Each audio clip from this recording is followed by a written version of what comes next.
Welcome. Today we are in the studio with Tony Mantz from Jack the Bear Deluxe Mastering. Hi Tony, thanks for having us. Hi Chantal, thanks for being here.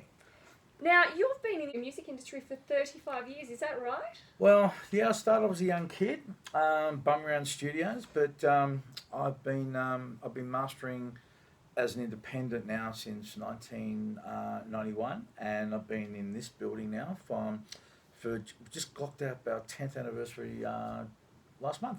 Fantastic. Happy anniversary. Thank you. So, you've actually worked with a lot of well-known Australian artists and a lot of up-and-coming artists as well. I certainly have, and it's been a wonderful privilege to work with lots of bands over the years. And this day and age, we're doing more independent music these days, which I'm very happy doing. But we still get some good name artists coming through all the time. Fantastic. So, you must see some amazing talent coming through these doors. Oh, absolutely. Especially here in Melbourne, because we have just an incredible music scene, especially for live bands, and we've got a great club scene here as well. But just musically, because Melbourne is such a great cultural centre, we just have an embarrassment of riches. We really do. So, over the past 35 years, how have you seen music evolve? Well, it's music has evolved tremendously. I'd say that as a kid growing up, most music was, obviously acoustic instruments that people played. There was amplification for guitars, and there was keyboards and the early generations of synthesizers. But as time went on, particularly through the 80s, we saw this machine called the Fairlight, which was the first time I'd seen anything quite like it, which was basically a keyboard MIDI playback device and a computer, and this thing was like something out of the future for us. It allowed people to record, sample music, sample voices, manipulate the sounds, edit the sounds. And it was just a real game changer as far as how music was going to be recorded and created and put together. And since that time, we've had this incredible exponential growth of music technology, predominantly through the use of computers and software development. And in the current day right now, the things that you can do are just absolutely extraordinary. I mean, we've got, for example, I've got tools here which are equalizers and compressors, sound processors, and now these things are able to be the things I could do here now can be done using a keyboard and a mouse and a screen to basically sound really quite similar, and for a fraction of the cost. It's really quite extraordinary. Have you seen any old trends in music resurfacing? I think there's always been a tendency for us to sort of go back.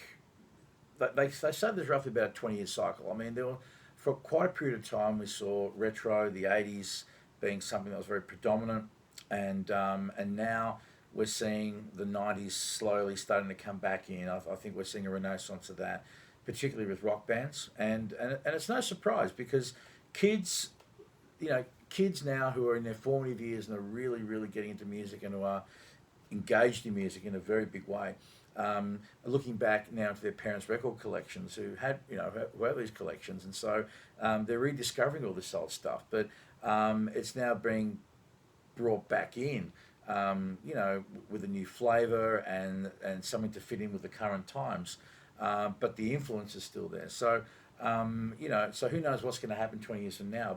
But there has, I guess, even like with fashion, what is old is new again. So, what trends do you predict for the future, and what changes in technology do you think will influence music in the future?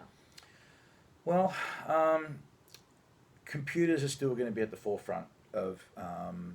It's going to be the main tool, and software. We're going to see faster computers are going to allow for more intricate software programs, and it's going to get cheaper, it's going to get faster, it's going to become more accessible. It's going to have, I think, even easier interface so that people will be able to use it a lot quicker and not have to go through perhaps a steeper learning curve.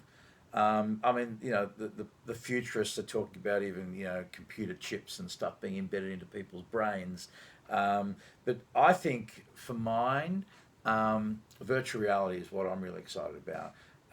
I had a friend come over here the other day and just talk to me a little bit about it. And what virtual reality will be able to do is to allow people to have this even more visual experience of making music, performing music. I mean, you're going to be able to sit on stage and pretend you're, Woodstock performing with Jimi Hendrix and doing amazing stuff like that. So I think for my money, that's really what I'm looking forward to seeing, where we get so immersed in it that we just get into this alternate reality. So that's where I think it's going to go. I could be wrong because I don't have a crystal ball, but at the moment, the men in the white lab coats are working on these things, and I think it's very exciting. Fantastic. Thank you so much for taking the time out to speak to us today. Absolute pleasure. It really was. It's been a pleasure to speak to you too. Now, until next time. Be nice to each other, but more importantly, be nice to yourselves. Okay.